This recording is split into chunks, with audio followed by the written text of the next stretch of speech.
Tu vas élever la voix. Tu vas dire merci au Seigneur. Parce que le Seigneur te donne la victoire par le sang au nom de Jésus.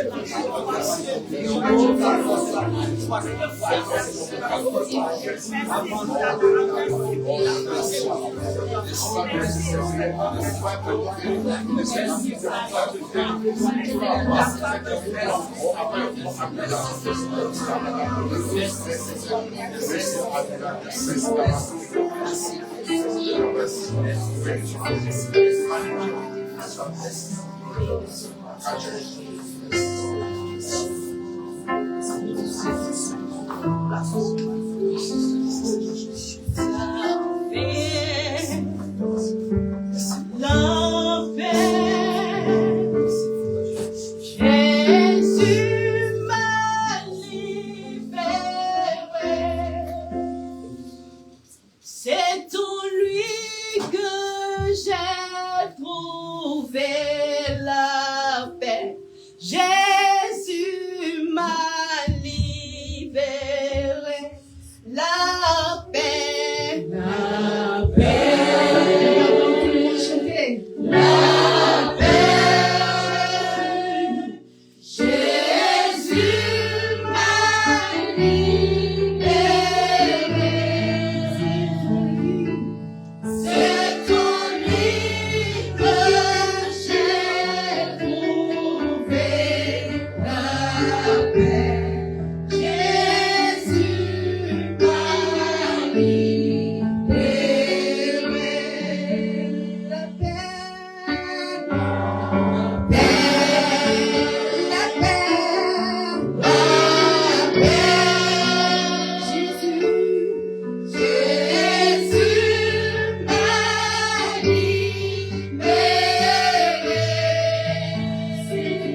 21 jours de jeûne, j'avais la force à ma maison de pouvoir suivre ce temps de prière. Et je crois, Seigneur, que c'est pour me donner ta paix que cela est arrivé dans ma vie. Alors élève la voix pour sortir de ce moment de jeûne, que les bénédictions, les grâces et les faveurs qui accompagnent ce temps descendent sur ta vie, descendent sur ta maison, au nom puissant de Yeshua. Lève-toi, Seigneur. Au nom puissant de Yeshua.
Donc, nous continuons de parler au Seigneur.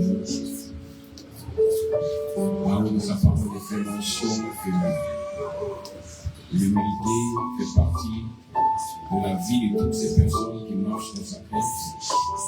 Demande au Seigneur, demande à l'Esprit d'Adonai de remplir ta vie en ce matin de son humilité. Humilité dans laquelle l'on retrouvera que tu appartiens véritablement au Seigneur. Lève la voix et parle au Seigneur.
s'accomplisse toujours.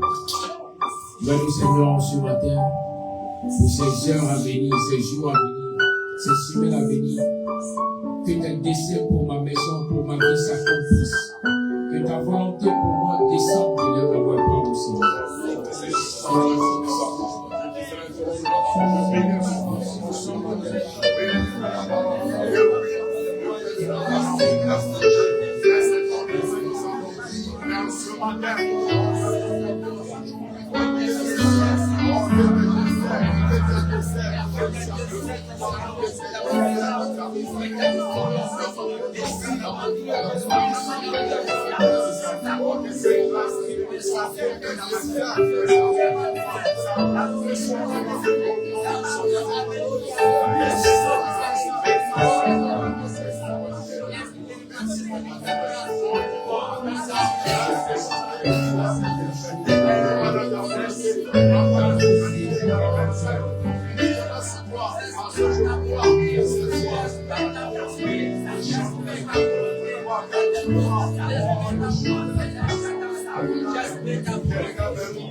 Seigneur, je veux plus de toi et moins de ma personne, moins de mon orgueil, moins de ma vie, mais plus de toi en moi, pour que je marche dans ta volonté et que continuellement je fasse ce qui te fera plaisir. Je lève la main par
Tu me relèves et quand j'y tombe, tu as le plus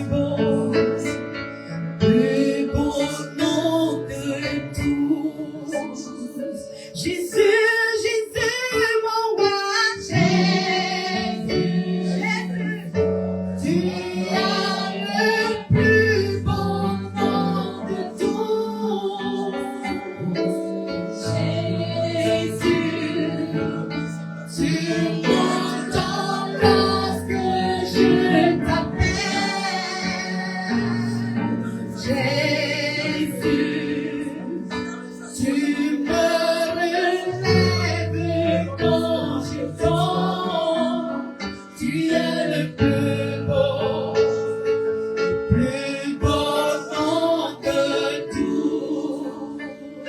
Oh oui, Jésus, Jésus, Jésus. Oh, tu as le plus beau nom de tous. Jésus, tu m'entends lorsque je t'appelle. Jésus, tu me relèves quand je tombe. Tu as le plus beau nom de tous. Oh Jésus, Jésus, tu as le plus beau nom de tous. Jésus, Jésus,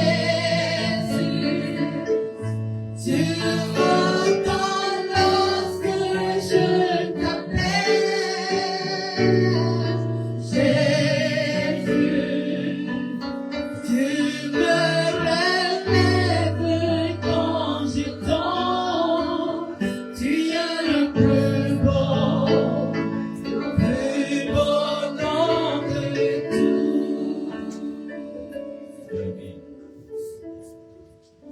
Avec nous dit que par le comportement, par l'attitude, par l'habitude qu'avaient les disciples du Christ, qu'avaient les apôtres, qu'avaient les croyants, les hommes les regardant ont dit ceux-ci ont en eux quelque chose qui vient de Christ.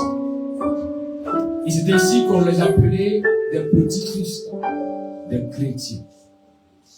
Il est vraiment ce matin, il dit Seigneur, je ne veux pas dire aux gens que je suis chrétien, mais je veux qu'au travers de ma vie, de mon comportement, de mon attitude, que les hommes témoignent que j'appartiens à Christ.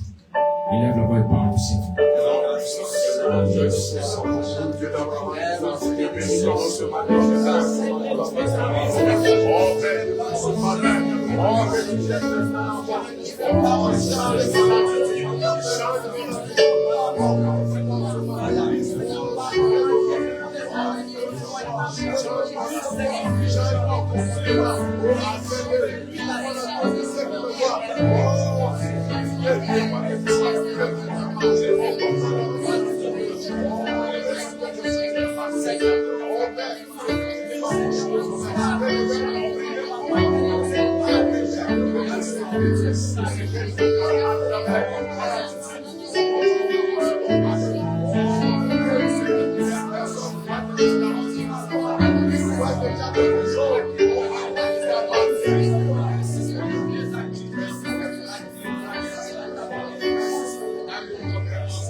qui viennent encore transformer les cœurs de nos cœurs. Oh, viens nous Seigneur. Nous venons de raconter des hommes encore. Le fruit de l'esprit.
Dis-le-lui cette personne que j'étais hier, avec la rancune, avec la méchanceté. Donc aujourd'hui, tu me transformes. Transforme mon cœur. Transforme mes pensées. Donne-moi d'avoir un autre caractère. Afin que lorsque je passerai, que l'on remarque la semence de Christ en moi. La semence du Machia en moi.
Seigneur Saint-Esprit, viens et prends le contrôle de tout le temps. Que la suite de ce moment soit couronnée de grâce et de faveur. Viens ce matin et parle à nos vies et travaille de ta parole. Viens ce matin que ta parole va pénètre au plus profond de nous afin de nous amener à être transformés et à faire ta volonté. À être transformés et à faire ta volonté. À être transformés et à faire ta volonté. Seigneur, merci. Merci de nous. Merci de nous bénir. Merci de restaurer nos vies, de restaurer nos cœurs, au nom puissant de Yeshua. Hamashima. Merci Seigneur Jésus. Merci pour ton amour. Merci pour ton amour manifesté. Cet amour-là qui vient transformer la vie de mon frère. Cet amour qui vient transformer la vie de ma soeur ce matin. Merci Seigneur. Ah, tu nous fais du bien ce matin. Oh, tu viens nous accorder ta grâce. Tu viens nous donner Seigneur ta faveur en ce matin. Oh, merci à toi. Merci Seigneur.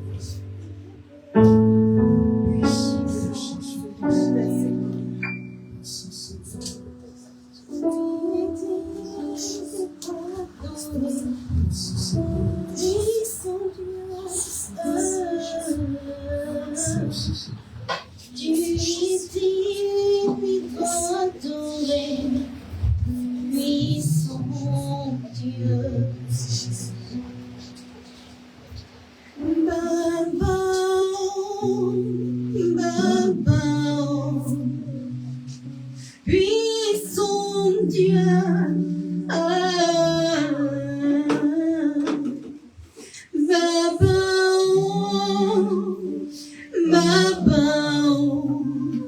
Puissant Dieu.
Yeshua, Yeshua.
Cette bénédiction qui éloigne le chagrin, qui chasse le chagrin et qui n'est jamais suivi le chagrin, qu'elle descende sur ma vie, sur ma maison, sur ma famille, sur mes activités. Élève la voix et prends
Puissant Dieu,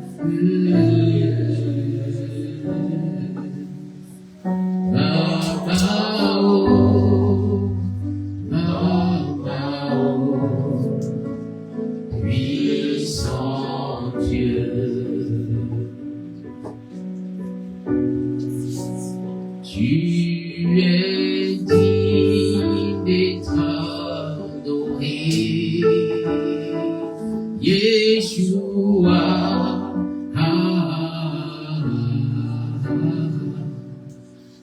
Tu es digne d'être adoré, Yeshua. Tu es digne d'être adoré,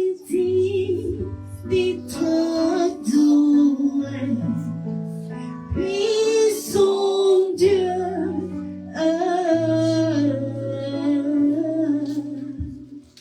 Tu es digne d'être adoré,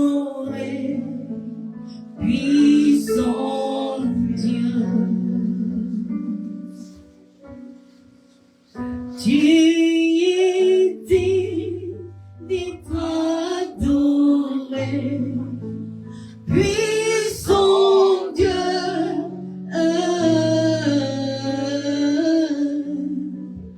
Tu es digne d'être adoré,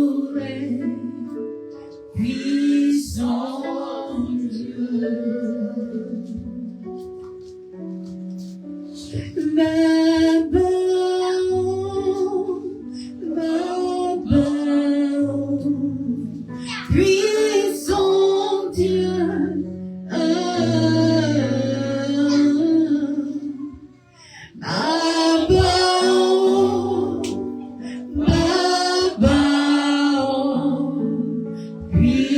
Puissant Dieu.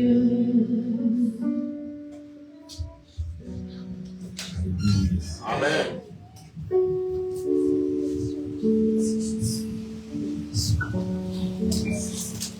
Salut ton frère, salut ta soeur. Dis-lui, regarde ma vie, désormais a changé. Le Saint-Esprit a changé mon cœur en ce matin, afin de m'amener à atteindre le stade de chrétien, le stade de petit Christ. Plusieurs diront appartenir à Christ, mais moi je serai différent, je serai différent. Le Seigneur vous bénisse. C'est vous, ma frère du Seigneur.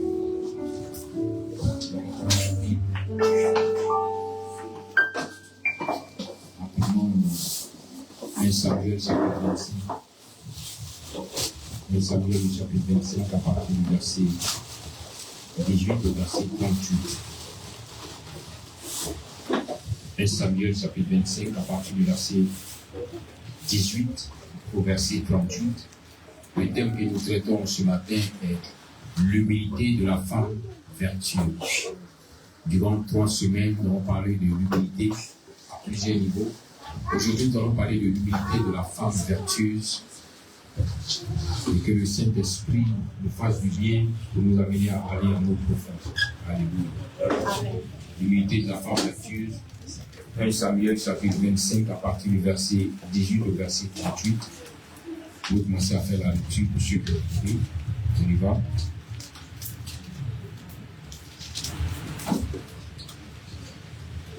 Et Samuel chapitre 25 partir du verset 18 au verset 38. Une bonne lecture, on y va. Pour lui lire ma version, si vous voulez. Si personne se décide à lire. 1 Samuel chapitre 5, à partir du verset 18 au verset 38, je lis la parole du Seigneur.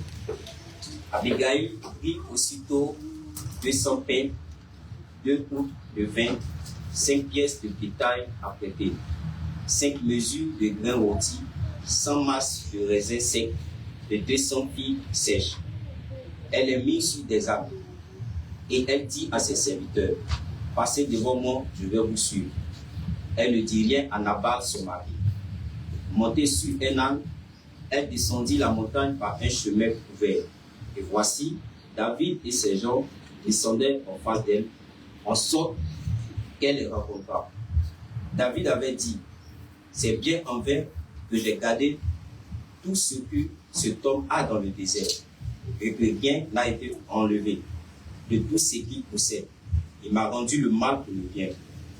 Que Dieu traite son serviteur David dans toute sa rigueur, si je laisse subsister jusqu'à la lumière du matin, qui que ce soit de tout ce qui appartient à Nabal. Lorsque Abigail aperçut David, elle descendit rapidement de l'arbre, tomba sur sa face en présence de David et se prosterna contre terre. Puis se jetant à ses pieds, elle dit, à moi la faute, mon Seigneur. Permets à ta servante de parler à tes oreilles et écoute les paroles de ta servante.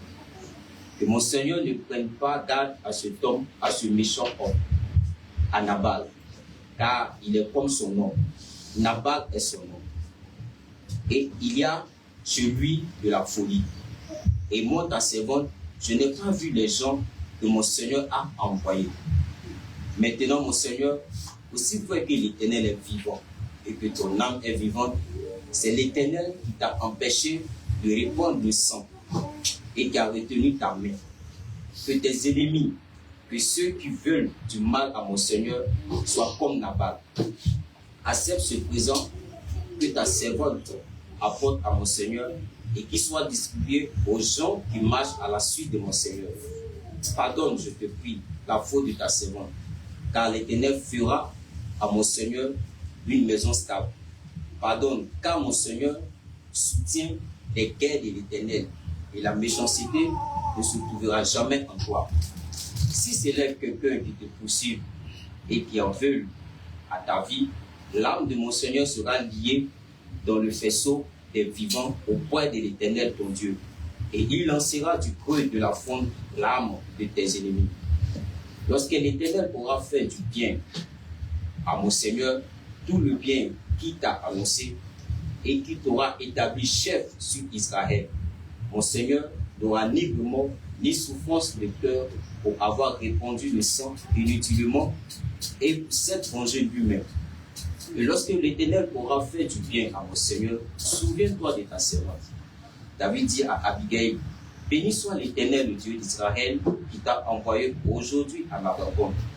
Béni soit ton bon sens, et béni sois-tu, qui m'a empêché en ce jour de répandre le sang et qui a retenu ma main. Mais l'Éternel, le Dieu d'Israël, qui m'empêchait de faire du mal, est vivant. Si tu n'étais pas hâté de venir devant de moi, il ne sera resté qui que ce soit à Nabal, d'ici la lumière du matin. Et David prit de la main d'Abigail ce qu'elle lui avait apporté et lui dit, monte en paix dans ta maison. Vois, j'ai écouté ta voix et je t'ai favorablement accueilli. Abigail arriva auprès de Nabal et voici, il faisait dans sa maison un festin de bois. Il avait le cœur joyeux et il était complètement dans l'ivresse. Elle ne lui dit aucune chose, petite ou grande, jusqu'à la lumière du matin. Mais le matin, l'ivresse de Nabal s'étant dissipée. Sa femme lui raconta ce qui s'était passé. Le cœur de Nabal reçut un coup mortel et devint comme une pierre. Environ 10 jours après, l'Éternel frappa Nabal et il mourut. Amen. Amen. Merci vous dans la paix du Seigneur. Que la parole du Seigneur soit sur toute ce matin. Bénissons le nom d'Adonai qui permet bien que nous soyons ici. Et nous allons avancer avec le foi que l'enseignement concernant l'humilité. Et aujourd'hui, cette humilité est matérialisée par la vie d'une personne qui s'appelle Abigail. Abigail, cette femme qui s'est démarquée, cette femme qui a démontré à tous qu'elle était une femme, mais qu'elle pouvait avoir le caractère à changer, à réparer et à arranger les choses les plus difficiles et pénibles. Oui, bien aimé, l'histoire nous raconte que Nabal, ce riche qui avait plusieurs milliers de troupeaux de brebis, avait eu à utiliser les services de David et de ceux qui étaient les hommes qui étaient avec David. Parce qu'ils étaient dans le désert et ils ont veillé sur les troupeaux de Nabal sans lui demander un rond, sans lui réclamer quelque chose. Pendant des jours, pendant des nuits, ils ont gardé ces troupeaux et personne n'a pu s'attaquer à ces troupeaux. La Bible mentionne que David et ses hommes étaient comme une muraille entre les troupeaux de Nabal et les voleurs et ceux qui devaient venir pour attaquer. Donc, ils sont protégés, mais sans que David ne demande quoi que ce soit à Nabal. Et ensuite, ses serviteurs sont rentrés avec les troupeaux après avoir fini de les nourrir. Il va arriver un temps où David va apprendre que Nabal devait tondre ses brebis.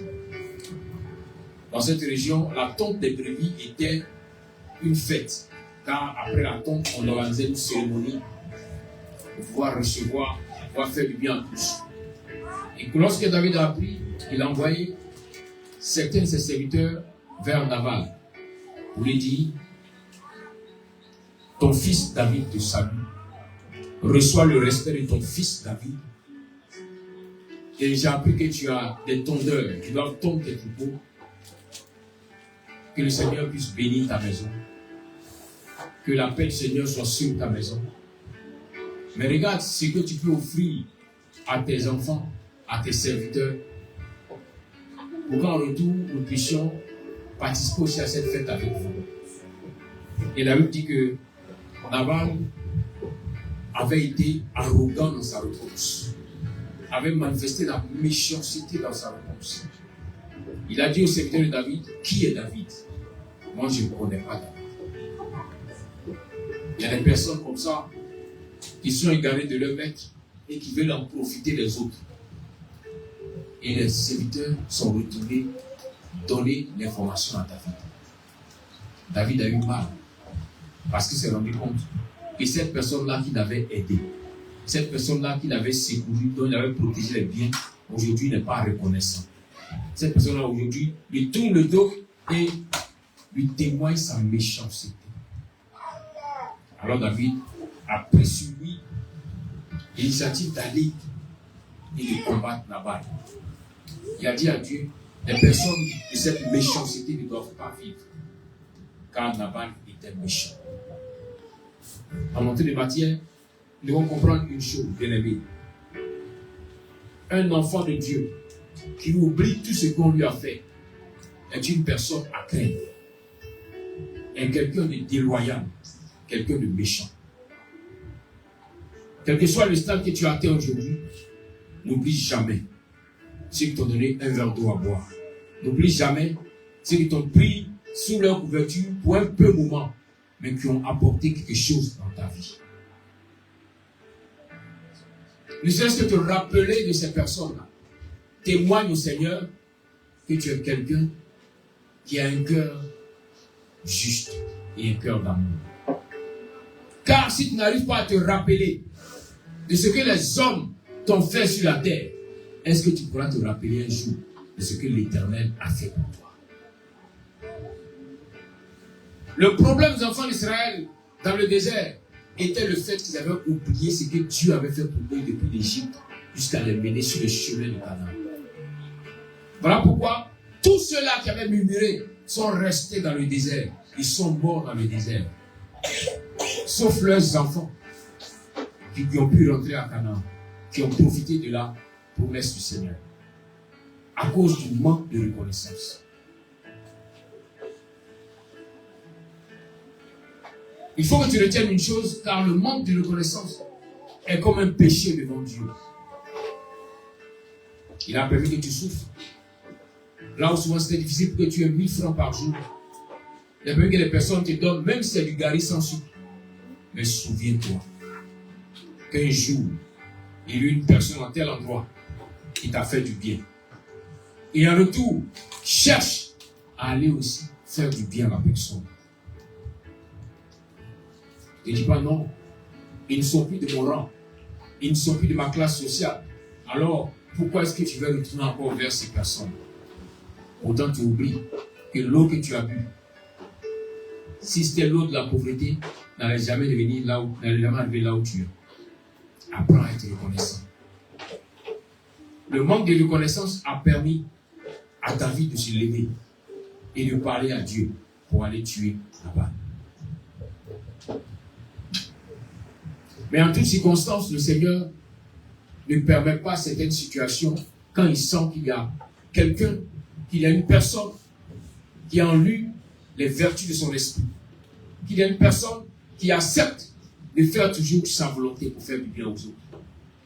Et cette personne était Abigail, cette femme particulière, cette femme qui avait un caractère particulier et qui l'a amené à régler un problème qui allait détruire sa maison.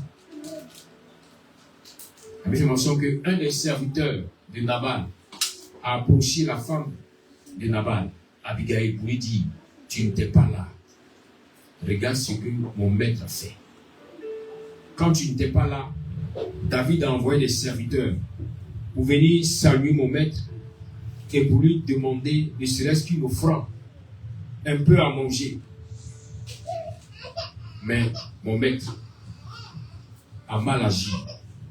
Mon maître a dit des paroles qui, à mon sens, vont amener David à se rebeller et à se lever pour venir détruire ta maison. Mon maître est tellement méchant qu'on ne peut pas lui parler. Sinon, je n'aurais pu aller vers lui pour lui parler. Mais je viens aussi pour te dire, voici le problème qui est en train de venir sur ta maison. En tant que femme, voici le problème. Cherche à le régler avant qu'il ne soit tard. Vous savez, la loyauté est quelque chose qui souvent empêche le problème ou empêche le malheur de s'abattre sur certaines personnes. Quand on est loyal, on n'attend pas que la casserole brûle pour crier au secours, tout brûle. Quand on est loyal, dès qu'on voit qu'un feu veut s'allumer, on cherche à dire: il y a un feu qui veut s'allumer. Il y a un feu qui veut s'allumer. Faisons attention que ça ne nous emporte pas tous. Dans l'église, le problème aujourd'hui, c'est que plusieurs sont là, disent: ce qui est sur moi, ça ne me regarde pas. Pourtant, tu as entendu. Pose-toi la question: pourquoi est-ce que Dieu a permis que j'entende cette information? Et cette information n'est pas bonne pour la communauté. Pourquoi ne pas aller informer ceux qui sont à la tête pour qu'ils prennent des dispositions pour pas que cette information puisse salir la communauté? Est-ce que vous comprenez un peu? Si le serviteur de Nabal n'était pas allé vers Abigail, le malheur allait s'abattre sur la maison de Nabal. Mais il a regardé et dit: non, il faudrait que je parle à quelqu'un qui peut comprendre, qui peut écouter. Mon Seigneur est tellement méchant qu'il refuse d'écouter. Mais sa femme est différente. Elle peut l'écouter. Et quand il allait qu'il a parlé, avec une mention que Abigail n'a pas cherché à demander à son mari. Parce qu'elle connaissait qui était son mari. Elle connaissait l'ampleur de la méchanceté de son mari. Elle connaissait le cœur mauvais qu'avait son mari. Donc elle ne pouvait pas chercher à lui demander. Mais elle cherchait comment réparer la situation.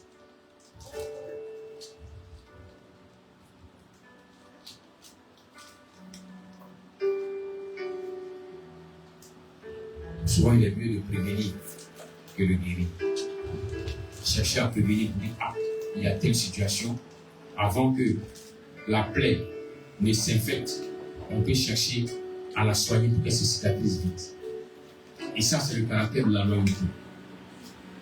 Venir informer. Vous dire: il y a telle situation qui est en train de venir. Si on ne prend pas garde, ça va nous emporter tous. Et lorsque Abigail a entendu cela, la Bible mentionne qu'elle a préparé de la nourriture. Elle a préparé tout ce qu'il fallait, du pain, plus de 200 pains. Elle a préparé toutes sortes de nourriture et des fruits. Et elle a mis ça sur les chameaux. Elle a ses serviteurs, allez-y, je suis derrière vous, j'arrive. Et lorsqu'Abigail arrive, la Bible dit qu'elle s'est cachée. Elle s'est cachée tout au long des montagnes pour pas que David puisse la voir venir. Mais lorsqu'elle apparaît devant David, elle vient s'humilier aux pieds de David. Et regardez un peu le caractère d'Abigail. Elle dit à David, pardonne à ta servante, car c'est moi qui suis à la base du problème. Regarde. Il dit quel genre de femme, quel genre de personne particulière. Son mari a été méchant, son mari a été mauvais. Mais elle dit à David, c'est moi qui ai été à la base du problème. Ne regarde pas à Nabal. Parce que tu regardes à Nabal, c'est qu'en fait tu n'as rien compris. Parce que Nabal est comme son nom. Son nom là, c'est l'effet de son nom qui agit sur lui. Donc laisse Nabal. Mais c'est ta servante qui a péché contre toi. C'est parce que je n'étais pas là que lorsque les gens sont arrivés, je n'ai pas pu leur donner à manger. Ne tiens pas compte de ce que Nabal a fait. Tu es quelqu'un de bon, David. Tu es quelqu'un que Dieu a béni. Tu es quelqu'un que Dieu va établir réellement selon sa promesse.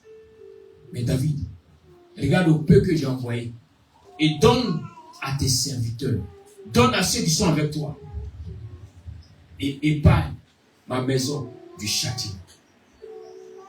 Il a dit le grand respect qu'Abigail a manifesté à David. Elle s'est dit, si je vais lui dire que je te donne ces présents, c'est un peu manquer de respect à David. C'est un peu dit comme si je vais acheter David. Non. Mais je dis, ce que j'ai envoyé, qu'il donne à ceux qui sont avec lui. Car lui, il doit régner. Il est un roi. Elle dit, toi, tu fais le combat de l'Éternel. Donc toi, David, ne salis pas ta main avec un cas comme Nabal. Souvent, il y a beaucoup de Nabal dans les maisons. Il y a beaucoup de Nabal dans les familles. Mais il faut des personnes sages. Il faut des femmes, il faut des hommes comme Abigail, dotés d'une sagesse, dotés d'une crainte de Dieu, dotés d'un amour profond pour réparer même ce qui est gâté.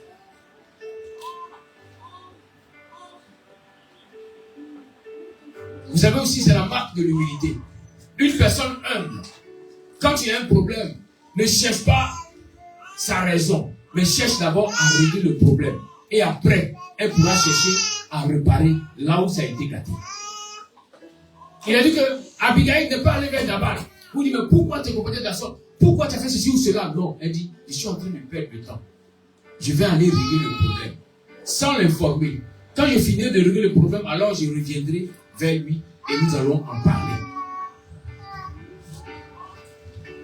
David avait pris 400 hommes avec l'épée qui venait pour tuer Nabal et tous ceux de sa maison. Mais les paroles d'Abigail ont permis à David d'arrêter sa marche. Tellement qu'Abigail a parlé au cœur de David. David lui dit, c'est Adonai qui t'a envoyé.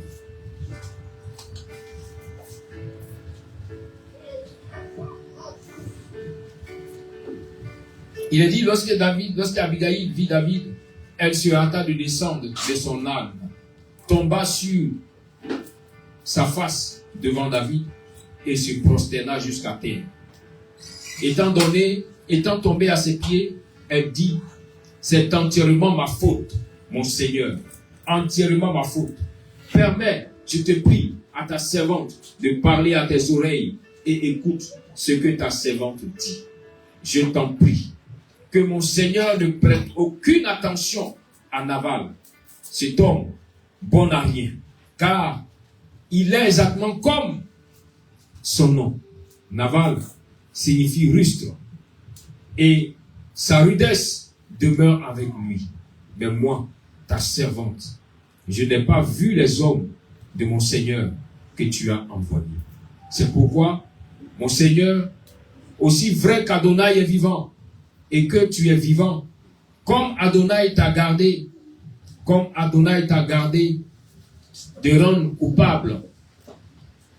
coupable en répandant le sang et en te vengeant à tes propres mains, ainsi que tous tes ennemis et quiconque cherche ton malheur soit bon à rien comme Naval. En entendant que ce présent que ta servante a apporté à mon Seigneur soit donné au service de mon Seigneur, soit donné, et pardonne, je t'en prie, l'outrage causé par ta servante, car Adonai établira certainement la dynastie de mon Seigneur, car mon Seigneur livre les batailles d'Adonai, et rien de mauvais n'a été trouvé en toi pendant toute ta vie. Abigail parle à David. Elle vient lui demander pardon et elle reconnaît la grâce d'Adonai sur sa main. Vous savez, une personne qui fait le combat d'Adonai, une personne qui est au service d'Adonai, est une personne qui est aussi dangereuse. Dangereuse. Même quand elle prend une résolution, parce qu'elle n'est pas contente et qu'elle proclame la résolution, même s'il arrive qu'on vienne dire, calme-toi, n'agis pas, n'interviens plus, comme a été le cas de David ici. David s'est calmé, mais les paroles que David avait proclamées ont été scellées par le Seigneur. Voilà pourquoi David n'est pas allé salir ses mains, mais Dieu lui-même s'est occupé de Nabal. Est-ce que vous comprenez?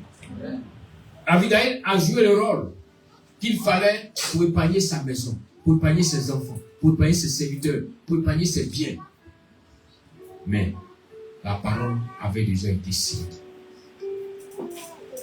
Il est dit que quand elle a fini de parler à David, qu'elle est retournée, son mari était en train de festoyer, faire la fête. Il était ivre. Il s'entend que si David arrivait, il allait tous les tuer parce qu'il était ivre. Alors elle n'a rien dit. Elle n'a rien dit. L'ivresse, c'est un peu comme la colère. Quand tu es avec une personne qui est ivre, une personne qui est en colère, ne dis rien. Ne cherche pas à régler un problème là où il y a la colère, là où il y a l'ivresse. Tu vas perdre ton temps pour rien. Mais au contraire, laisse la colère descendre. Laisse l'ivresse quitter. Les femmes sont combattants. Quand Nabal n'était plus ivre, qu'il était lucide, sa femme lui a dit, regarde le problème que tu as causé. Il a fallu que je répare. Sinon David t'aurait tué toi et toute la maison. Tellement qu'il a été choqué. Il a dit qu'il est resté immobile. Mais une semaine après, Adonai l'a frappé de mort. Parce que la parole avait déjà été marchée. Je viens dans ce matin de parler de cette femme, Abigail, cette femme vertueuse. Cette femme qui est particulière. Cette femme qui ne regarde pas au défaut, mais qui cherche à réparer pour arranger. Cette femme qui est un peu comme celle décrite en Proverbe 31. Lorsqu'en Proverbe 31, bien aimé, le Seigneur parle de la femme vertueuse. Il la met de côté, il la démarque. Et cette démarcation nous amène à comprendre la grâce et la faveur qui remplissent la vie et la maison de toutes ces personnes-là qui laissent les vertus de l'esprit remplir leur vie et les conduire dans la volonté du Seigneur. À partir du verset 10, il est dit, qui peut trouver une femme vertueuse? Dans ma version, il est dit, qui peut trouver une femme capable? Parce qu'en fait, la vertu, c'est la capacité qu'a une personne de faire du bien. Faire du mal est très facile. Nuire est facile. Insulter, c'est facile. On ne va pas bien d'aller à l'école pour insulter. La preuve, il y a des gens qui ne vont pas à l'école qui sont là, qui ont eu une éducation un peu à gauche, qui ont copié sur les gens qui insultent. Facilement, les enfants insultent facilement. Pour faire un commérage, il n'y a pas de diplôme pour ça. Ça, on peut le faire facilement. Mais une femme capable, qui peut la trouver? Et c'est Salomon qui en parle. Celui qui a eu 700 femmes, 500 femmes, et 600 femmes et 400 concubines. C'est lui qui en parle. Vous dites que parmi les 1000 femmes qu'il avait, Vous n'avez pas trouvé une femme capable, une femme vertueuse. Une femme capable, ce n'est pas celle qui a fait les études et qui a de grands diplômes. Non. Une femme capable, ce n'est pas celle qui est tellement belle. Non. Parce qu'en fait, souvent les gens n'arrivent pas à associer la beauté et la capacité. Il a dit qu'Abigail était une femme qui était belle. Mais, en plus d'être belle, elle avait un autre avantage. Qu'est-ce qu'il y a dans notre version? Maman, il dit quoi?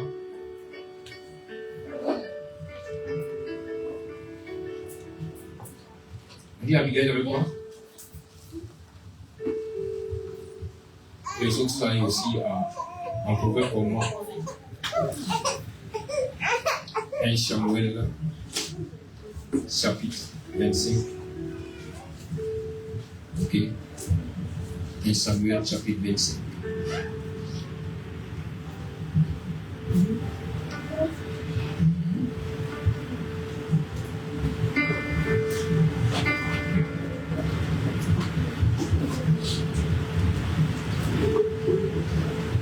Personne n'a trouvé. Il y a plusieurs qui n'arrivent pas à lire la parole quotidiennement. Donc cela ralentit leurs actions dans retrouver les passages parlant de la beauté d'Abigail. Personne n'a trouvé. Les lecteurs de la Bible sont à la sieste. Ok, je vais vous aider. Le verset 3, le chapitre 25. Le nom de l'homme était Nabal. Sa femme s'appelait Abigail. La femme était intelligente et belle. Voyez-vous? La femme était intelligente et belle. La femme était intelligente et belle. Est-ce que vous voyez un peu ce qui a été écrit ici? Il n'a jamais été écrit, fouillez dans vos Bibles, que la femme était belle et intelligente. Non. Quand une femme est belle, quand on commence par la beauté, c'est qu'elle va utiliser sa beauté pour chercher à faire des choses qui ne sont pas bien. Mais si on prend d'abord l'intelligence, la beauté de l'intellect de cette femme d'abord, avant de parler de sa beauté physique.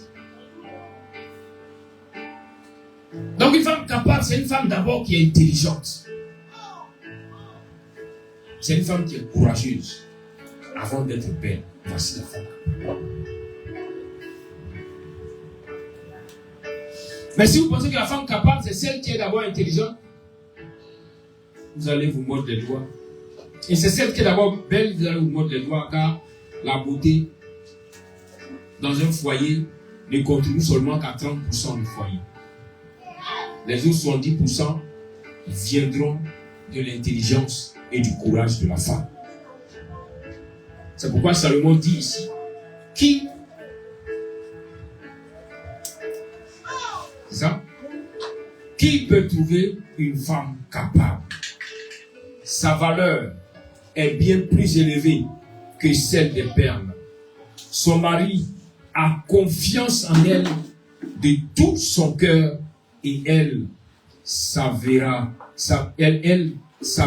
être un grand atout pour lui. Souvent quand on entend les femmes dire, il n'a pas confiance en nous. La question, est-ce que tu es une femme capable? Pour que la confiance naisse, mets en avant d'abord ton intelligence avant de mettre ta beauté.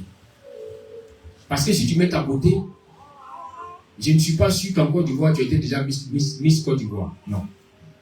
Même si tu l'as été, ce n'est pas sûr que tu seras la Miss Afrique. Non. Donc la beauté n'est pas l'atout primordial pour pouvoir maintenir un homme. Non. C'est d'abord l'intelligence et le courage. Voilà pourquoi on voit en Afrique que souvent les parents insistent sur le courage et l'intelligence d'une femme. Et les parents choisissent une femme courageuse et intelligente pour dire à leur fils, c'est celle-là qu'il te faut. Le fils dit non, avec le diplôme que j'ai, mais papa, elle n'est pas mon niveau. Mais maman, elle n'est pas lettrée. Il dit, mon fils, lettre là, quand on écrit, après on peut effacer, il faut laisser. Mais l'intelligence, quand on est avec, on meurt avec. Amen. Amen. Est-ce qu'on se comprend? Amen.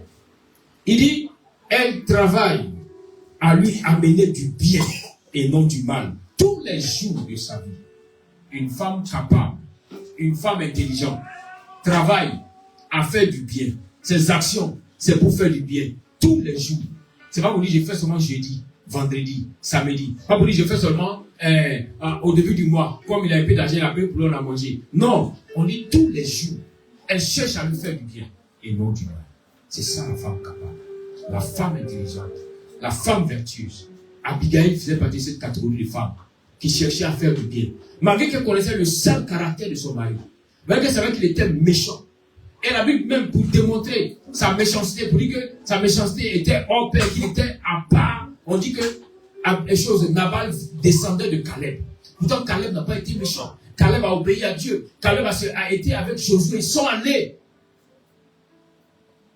examiner le territoire des Canaan. Ils sont revenus. C'était les deux qui avaient eu la pensée, qui avaient accepté la mentalité de Dieu. C'est pourquoi c'est Caleb et Josué qui sont entrés avec leur descendance à Canaan. Parce que Caleb avait un bon cœur. C'est pour te dire en ce matin que le cœur de celui ou bien de celle qui est auprès de toi n'est pas forcément déterminé par le cœur de son parent. Non. Ne dis pas comme elle est méchante, c'est que ses parents sont méchants. Non. Il ne faut pas faire une théorie de groupe pour attribuer à un comportement personnel. Ce n'est pas la même chose. Nabal avait son caractère. Mais Abigail a vu ce sale caractère et elle, au fur et à mesure, cherchait à réparer cela. Voilà pourquoi l'humilité, comme on te demande ce matin, tu apprends ton humilité, tu respectes ton pasteur, tu respectes la grâce de Dieu, tu respectes des actions divines. Mais apprends aussi à t'humilier pour aider la personne qui est auprès de toi. Elle peut être mauvaise, elle peut être méchante. Mais si Dieu a permis que tu sois auprès d'une personne mauvaise et méchante, c'est que Dieu sait qu'il y a en toi le potentiel pour aider la personne à changer. Regardez, Abigail, elle a dit à David, ne te donne pas. Il s'appelle Nabal. Il est comme son nom. C'est pour vous rappeler un peu l'influence des noms sur le caractère, sur la vie de certaines personnes. Voilà pourquoi, quand vous faites vos enfants, ne donnez pas des noms pour les donner. Mais donnez des noms qui pourront amener à arranger leur vie, à les séparer des souffrances que vous avez connues au passé. Pourquoi je n'aime pas trop ceux qui ont vécu la souffrance et qui appellent leur enfant dans leur nom, à part leur prénom et puis junior. Tu es tellement méchant. Là où tu as souffert, là, ton enfant a souffert aussi en junior. Ah, toi aussi. Il s'appelle Serge. Il dit non, mon fils, ça s'appelle Bailly Romain Serge Junior. Ah, donc t'es marmaille là. L'enfant a fait aussi. Amen.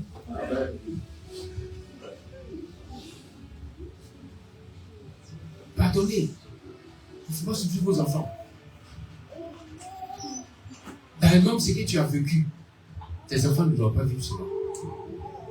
Regardez les cultivateurs, regardez les planteurs. Ils ont planté. Mais ils ont mis les enfants à l'école qui sont devenus fonctionnaires. Même si l'enfant va souvent au champ, son enfant, mais il est fonctionnaire. Il n'est pas cultivateur ni planteur comme son père. Donc, il faut que l'enfant soit plus amélioré que vous. Là où ton intelligence avait été pour marmailler les hommes, marmailler les femmes, que ton enfant soit intelligent pour réussir à l'école. Mais pas intelligence aussi pour revenir encore dans le même club de marmaille où j'étais auparavant. Amen. Amen. Elle dit son nom n'est pas un bon nom, c'est son nom qui l'influence. Mais David considère que c'est moi qui suis la bonne personne auprès de lui. C'est moi qui porte le fardeau. C'est moi qui ai fait que tu as mal. Donc pardonne. Ne considère pas le fou. C'est un fou. Ne le considère pas. Mais c'est moi que tu dois pardonner. Vous savez, il y a un secret qu'on ne vous a pas dit. Pour ceux qui sont déjà mariés et pour ceux qui vont se marier. Il y a un secret qu'on ne vous a jamais dit. Quand la Bible dit la femme est une aide pour l'homme, est-ce que vous savez le pourquoi? Parce que la femme n'a jamais été chassée par Dieu. Vous avez bien repris dans la jeunesse. Quand Adam et Ève ont péché, quand Dieu a demandé et qu'il a accordé à chacun un châtiment, la seule personne qui a été chassée, c'était Adam. La Bible dit que Dieu a chassé Adam du jardin. Mais on se pose la question, mais pourquoi est-ce qu'Ève aussi est partie? Parce qu'Ève aimait Adam. L'amour a poussé Ève à suivre Adam là où on l'a chassé. C'est pourquoi tu peux suivre ton mari dans les difficultés parce que tu l'aimes. Mais quand tu n'arrives pas à le suivre, c'est qu'il n'y a pas d'amour. Est-ce que tu me comprends ce matin? Dieu n'a jamais chassé Ève. Voilà pourquoi quand l'homme a des problèmes, il dit non, je vais équiper Ève pour qu'elle puisse l'aider. Sinon, Adam, il a interdit qu'il rentre dans le jardin. Parce que l'ange a déployé l'épée contre Adam, mais pas contre Ève.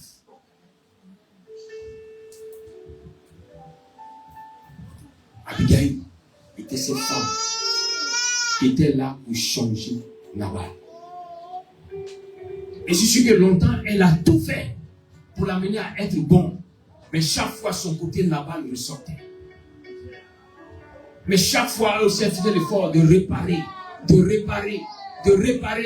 pour l'amener à comprendre. Quand on marche avec Dieu, et quand on est une personne qui a les vertus, on n'abandonne jamais. Amen. Il dit que la femme vertueuse, la femme capable, elle procure une provision de laine et de lin, et elle travaille avec des mains volontaires. Elle est comme ces navires marchands. Elle amène sa nourriture de loin. Il fait encore nuit quand elle se lève pour donner la nourriture à sa maison, et elle donne un ordre aux jeunes femmes qui la servent. Est-ce que vous comprenez cette partie? Il fait encore nuit quand elle se lève pour donner à manger à sa maison. Vous voyez qu'elle se lève avant que le soleil ne se lève. La femme capable. Et il dit qu'elle donne les ordres à ses servantes. Donc, elle a des servantes. Elle a des filles qui travaillent pour elle. Mais malgré cela, elle se lève avant que le soleil se lève. Voici la femme courageuse. Voici la femme courageuse. Souvent, quand on entend les femmes dire non, les servantes viennent chez moi, elles ne tuent pas, mais ça dépend. Qui es-tu réellement? Pour qu'une servante te respecte, c'est que tu es une femme courageuse. Quand elle rentre dans la maison, elle se rend compte que même sans elle, toi tu peux travailler.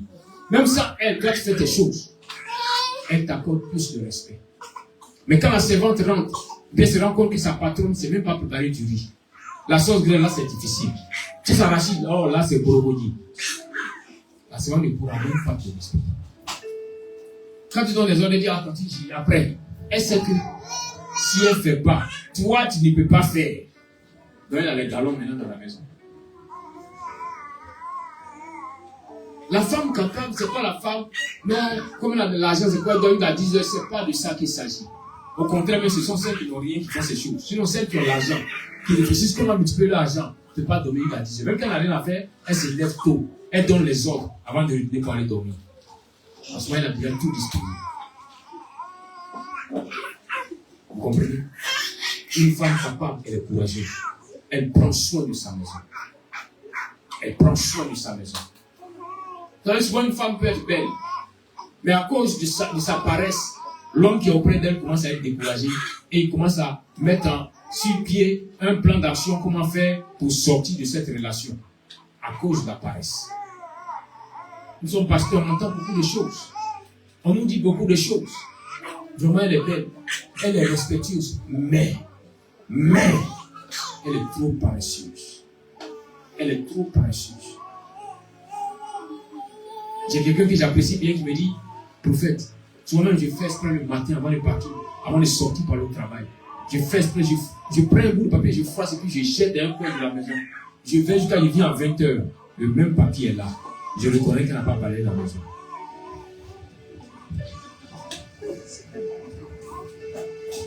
Vous voyez? On vous a piégé, mais vous ne savez pas ça.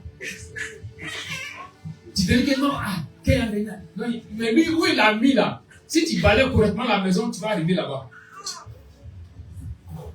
Il va, il vient, il regarde et puis il dit Maintenant tu es étonné quand tu vois, tu dis mais pourquoi tu es calme? Pourquoi? Il va être calme. Il va être calme. Mais tu finis très, tu n'as pas mis dans la maison. La maison, elle même, il est découragé. S'il peut avoir une autre chambre dehors, il va rester. Donc, à force de durer dehors aussi, on dit quoi? After work. C'est ça, non? Afin de faire after work, il doit after woman. Et demain, tu es étonné. Allez, tiens, tu viens le faire. Tu viens voir le pasteur, tu parles la vérité. Oh mon Dieu, je ne sais pas qu'est-ce que je fais. Je fais tout pour lui. Souvent, si le pasteur peut savoir, mais souvent, il a honte de dire, elle m'a fait. Et toi-même, tu es propre. Et toi-même, c'est préparé. Et toi-même, non. Il te dit, fais l'effort. Parle avec ton mari. Mais j'ai décidé qu'à compter d'aujourd'hui, tous ceux qui viendront devant moi pour me parler des problèmes de foyer, je vais être brut. Je pense que c'est ce qu'il faut pour transformer les gens. Amen. Amen. Alléluia. Amen. Tu es d'accord, on acclame le Seigneur pour ça.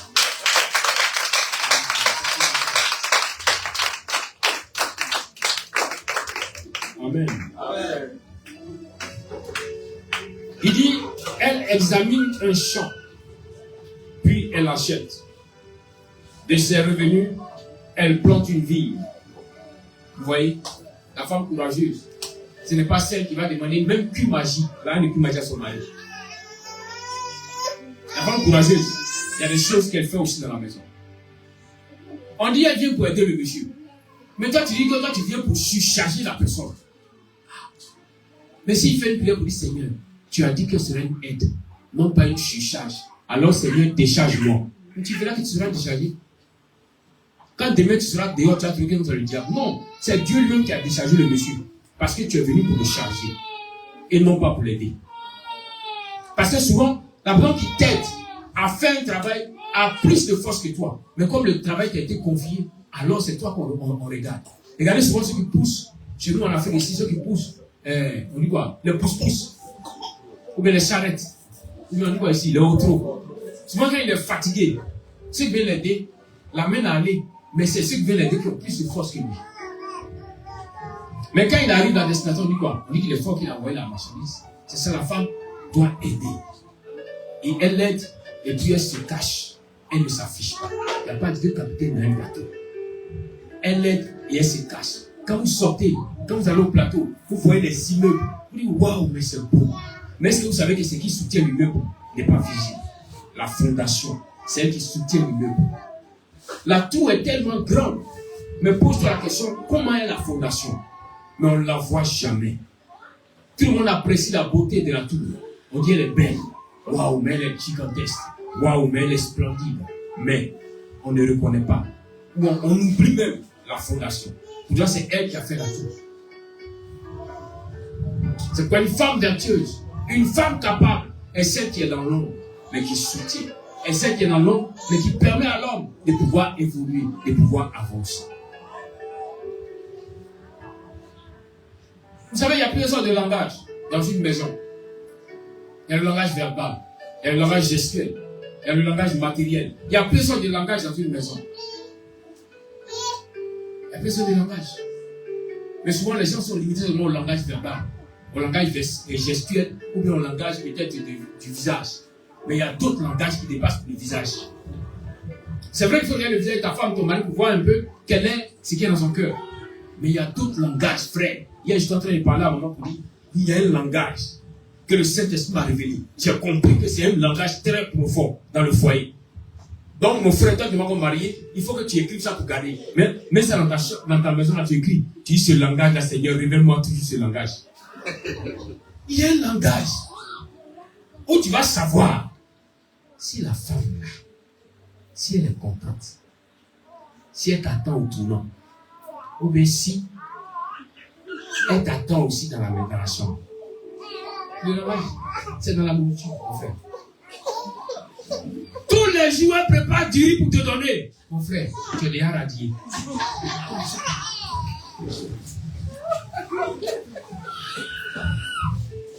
En fait, c'est toi, comment on dit, c'est le fourreau qui est là, sinon il n'y a plus rien dedans. Toi-même, on t'a déjà classé. Elle te met au même pied d'égalité que même les visiteurs. Mon frère, tu es déjà hors jeu. Tu ne joues plus au match. Mais quand tu vois une sœur capable, une sœur vaillante, qui passe son temps, tu vois, même quand tu veux saluer la sœur, elle vient tendre sa main et dit non, on me dit, parce que sa main est dure.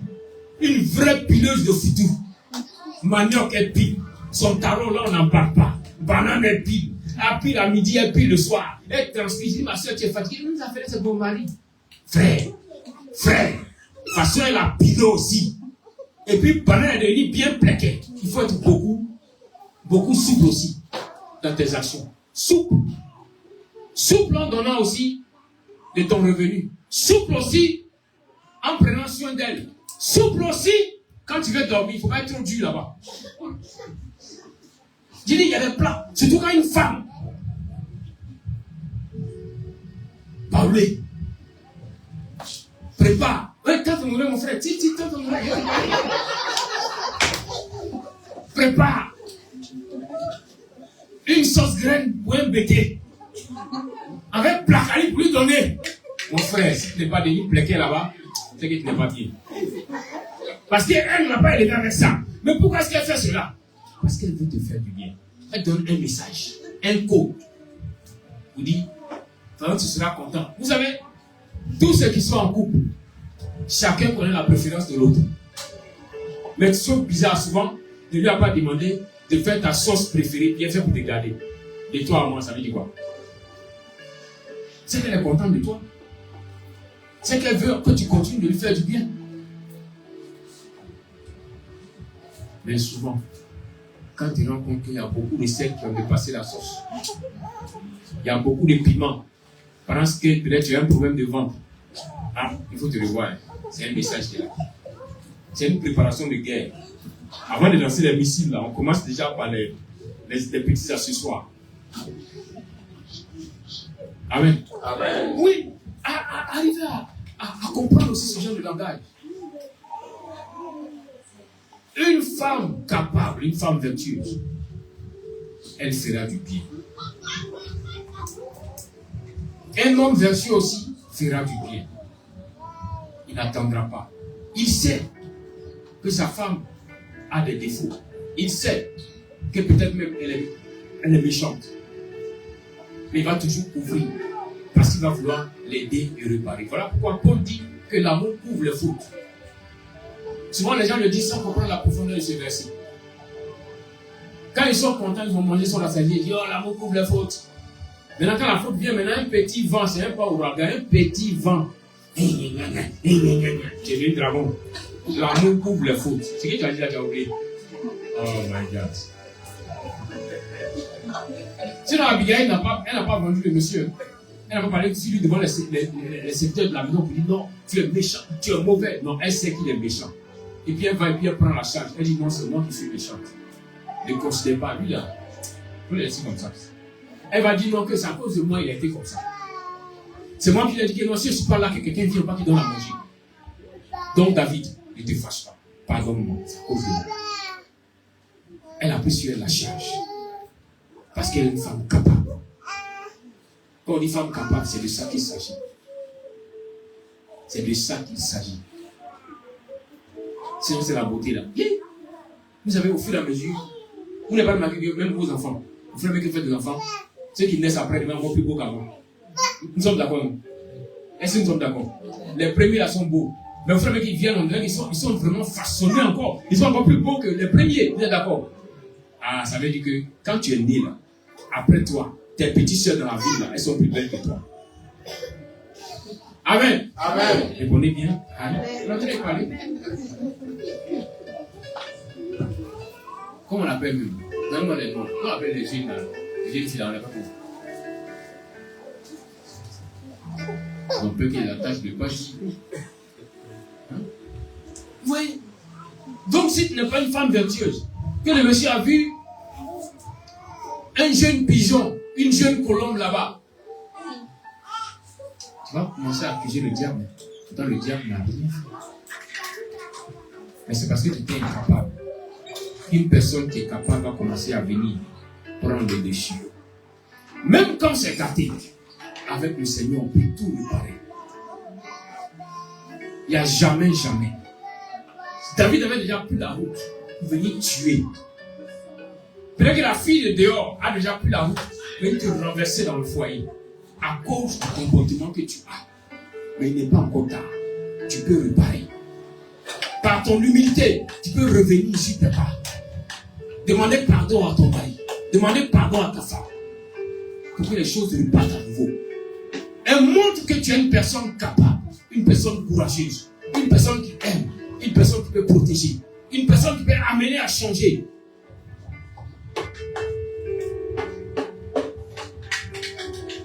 Et si tu refuses d'adopter l'humilité, c'est que ta chute n'est plus loin. Et quand tu tomberas, que tu diras, Seigneur, tu n'es pas juste. Tu as dit qu'on ne peut pas séparer ce que toi tu as uni. Pourquoi j'ai été séparé? Dieu a uni. Dieu unit là où il y a l'amour. Mais là où il y a l'orgueil, Dieu n'est plus là-bas. Est-ce que vous oubliez? Là où il y a l'orgueil, Dieu n'est plus là-bas. Il dit l'orgueil précède la chute, mais l'humilité précède la gloire. Une femme vertueuse, une femme capable, a la force de faire ce que les autres femmes font. Mais elle fait attention. Vous savez, aujourd'hui, le problème de plusieurs dans le foyer, c'est qu'elles ont des conseillères. Des conseillères qui n'ont pas une bonne vie. Les gens ne lisent pas la parole de Dieu. Tu te contentes seulement qu'à dire, Dieu dit, Dieu dit. Mais qu'est-ce que la parole de Dieu nous dit? Regardez, dans le psaume premier, on parle du bonheur. On dit heureux, heureuse. Dans la version 1, on va plus loin. On dit qu'ils sont bénis, ceux. Qu'ils sont bénis, ceux qui rejettent les conseils des méchants. Tu veux être béni? Mais quel est le conseil que tu suis? Quel conseil adoptes-tu dans ta maison? Quel conseil adoptes-tu pour tes affaires? Ce que tu oublies, c'est que l'homme ne donne que ce qu'il a. Donc, pendant qu'on te donne des conseils, la personne te donne des conseils, te donne aussi l'esprit qui est avec lui. Alors, s'il est méchant, ces conseils qu'il te donne, qui semblent être de bons conseils, seront accompagnés par l'esprit de méchanceté. Voilà pourquoi les sœurs qui passent leur temps sur Internet à voir les coachs qui leur donnent des conseils, pose-toi la question. Qu'est-ce que cette coach-là? Qu'est-ce qu'elle a derrière elle? Quel esprit elle a derrière elle? Parce que là où tu l'écoutes, elle te communique aussi son esprit. Renseignez-vous, même dans la prédication. Un jour, il y a quelqu'un qui m'a appelé pour dire prophète. Mais je ne comprends pas quel prédicateur, là, quand j'écoute ces prédications, quand je dors, les démons m'attaquent. Ah, que je ne comprends pas. Je lui ai dit, mon frère, c'est pas tout on écoute. Ça peut sembler être joli à entendre. Mais qu'est-ce qui est derrière? Quelle est la source qui permet à cette personne de te communiquer? Parce qu'elle te communique ce qu'elle a. Quand tu acceptes ses conseils, tu acceptes aussi son esprit. Tu acceptes aussi son péché. Tu acceptes aussi son abomination. Alors, on va faire attention à ce que tu écoutes. Amen. Amen. Et le Seigneur a révélé à David. David dit, heureux ceux qui ne marchent pas selon le conseil des méchants. Ma chère, arrête d'écouter le conseil des méchants. Elle te fait croire quelque chose qui n'est pas vrai. Elle te dit que non, c'est un pauvre lot. Pourtant, elle-même, peut-être même, elle est dans un pauvre là. Elle te présente un rêve, mais qui n'est pas la réalité. Et pendant que tu l'écoutes, elle te communique son esprit. Le monde spirituel est tellement dangereux. C'est pourquoi faisons beaucoup attention. Le monde spirituel est tellement dangereux. C'est pourquoi avant que les ténèbres ne proclament une parole sur toi, il faut que Dieu ait déjà dit une parole sur toi. Donc quand même quand un enfant naît, on attend quelque temps, mais on vient parler aux oreilles de l'enfant. On parle la parole de Dieu sur l'enfant pour que les paroles des ténèbres ne puissent plus venir avoir accès. Mais qui écoutes-tu? Quelle parole entends-tu? On dit quoi d'heureux? Ne marche pas selon le conseil. Ceux qui sont méchants. On dit quoi d'heureux? Ne t'arrête pas en compagnie des gens qui sont dans le péché. Tu sais que ton ami, ton collègue, ton camarade est dans le péché. Tu dis être enfant de Dieu, mais tu marches avec lui. Quand tu t'assois pour boire à la sucrerie, à des heures de pause, pour parler un peu, il a toujours une copine qui l'envoie. Pourtant, tu connais bien sa femme.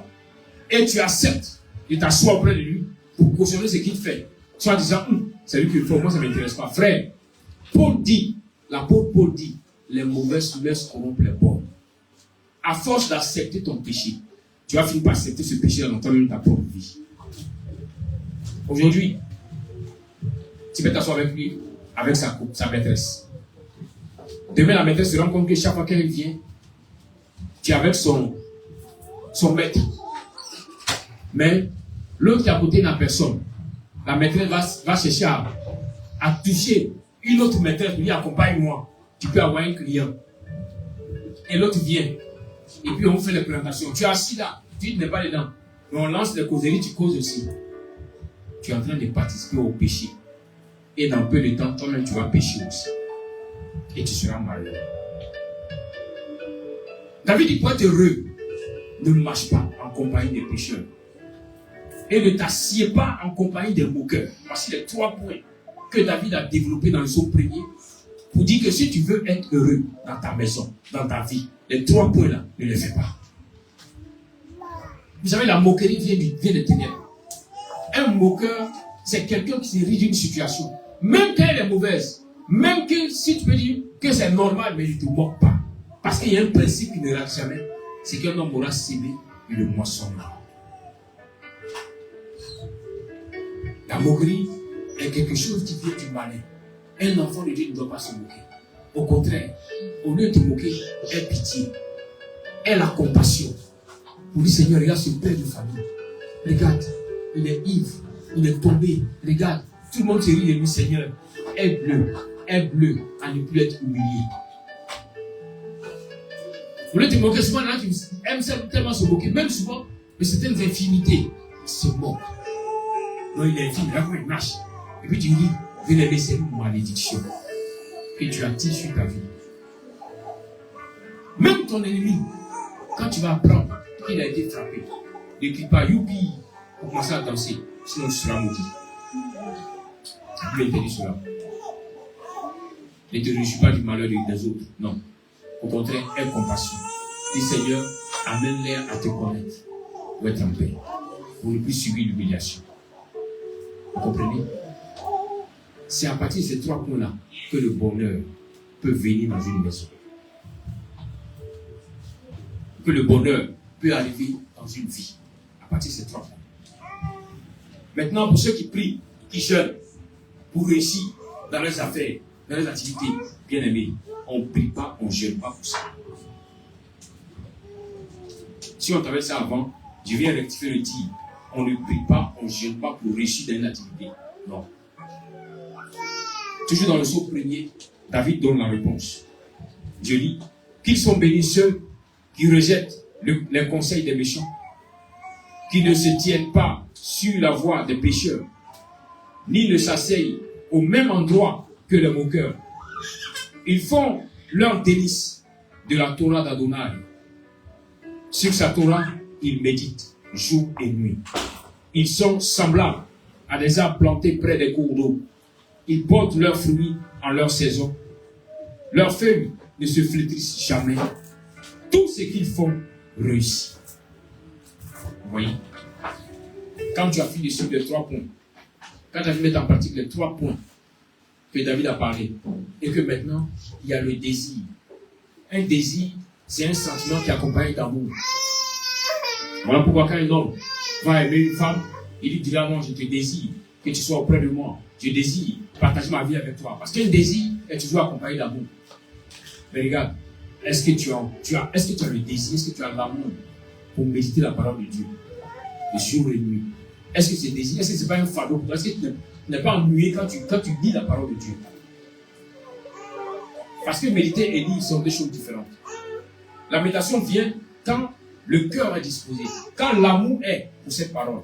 Alors quand tu la médites, qu'est-ce qui commence à prendre forme? Ta vie commence à devenir comme cet arbre qui est planté près d'un courant d'eau.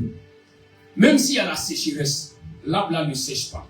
Le signe que tu verras pour savoir que tu vas prospérer dans ce que tu vas faire, c'est que même les périodes sèches, tu as toujours la verdure. Tes feuilles sont vertes, tes feuilles sont belles. Parce que tu tires ta source de ce cours d'eau. Tu prends ta source d'Adonai. Alors à chaque fois que tu médites sa parole, tu restaures ton âme. Voilà pourquoi Seigneur Jésus a dit, l'homme ne peut pas vivre seulement de pain, mais de toute parole qui sort de la bouche de Dieu. Tu nourris ton âme, tu nourris ton esprit de la parole de Dieu. Tu verras que tu seras comme un arbre planté près d'un cours d'eau qui ne sèche jamais. Les feuilles ne sèchent jamais. C'est vrai que ce n'est pas tout le temps qu'il va produire, mais quand la saison arrive, il produit. Là aussi, il y a un enseignement. Pour te dire, en tant qu'enfant de Dieu, il y a des saisons où Dieu va amener l'abondance. Il y a des saisons où il n'y aura pas de l'abondance. Mais Dieu regardera à l'intelligence qu'il t'a donnée. Pour que ce que tu as reçu dans l'abondance, tu saches comment investir, comment utiliser, pour que lorsque l'abondance ne sera pas, tu puisses continuer sans qu'on sente que tu es en train de descendre. Vous comprenez? Les feuilles seront toujours vertes, mais il n'y aura pas toujours des fruits. Les fruits pourront produire en leur saison. Alléluia. Amen. Toutes ces choses-là dénotent aussi, sont des branches de l'humilité. C'est pourquoi, au travers de cet enseignement, tu dois comprendre que comme Abigail, tu dois être cette personne humble, mais qui aussi enseigne les autres. Humble, mais qui aussi donne un exemple aux autres. Humble, mais qui aussi permet aux gens de constater qu'elle est un modèle, qu'il est un modèle. Que la grâce t'a donné soit avec toi. Amen. Tu vas baisser la tête et dis merci au Seigneur pour ce temps d'enseignement. C'est que tu as reçu ce matin. Que la faveur divine arrose cela et que Dieu te donne d'être comme Abigail dans ta maison, Abigail dans ton travail, Abigail dans ta famille. Élève la voix et parle au Seigneur. Merci.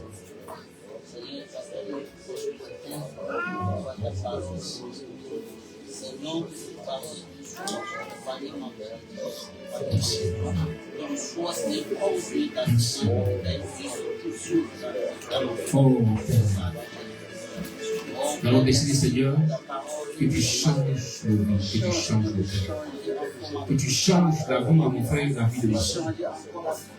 Comme Abigail, qui j'ai cette humilité qui va t'amener, Seigneur, à les élever, à les faire grandir encore. Comme Abigail, qui j'ai cet amour d'aider les autres, cet amour d'apporter la paix partout où ils seront, partout où elles seront. Oui, Seigneur, accorde-leur cette grâce. Que ce mois de février ne finisse pas sans que tu transformes leur vie comme celle d'Abigail, sans que tu ne changes leur cœur comme celle d'Abigail, pour les amener à être de véritables témoins de ta parole au nom puissant de Jésus-Christ. Merci de bénir la vie de mon frère, de bénir la vie de ma soeur et accorde à tous de vivre par ton esprit, dans ta justice et ta volonté, au nom puissant de Jésus-Christ. Amen. Amen. Tu vas encore parler au Seigneur. Cette fois-ci, tu vas parler au Seigneur pour la vie de ton mari, pour la vie de ta femme, pour la vie de tes enfants. Dis Seigneur, donne-les d'être dotés de cette sagesse qu'avait Abigail, afin que désormais, ils ne soient plus des personnes qui créent des troubles, mais au contraire, qu'ils soient des personnes qui réconcilient, qui réunifient et qui grandissent en sagesse pour savoir parler aux autres. Parle au Seigneur.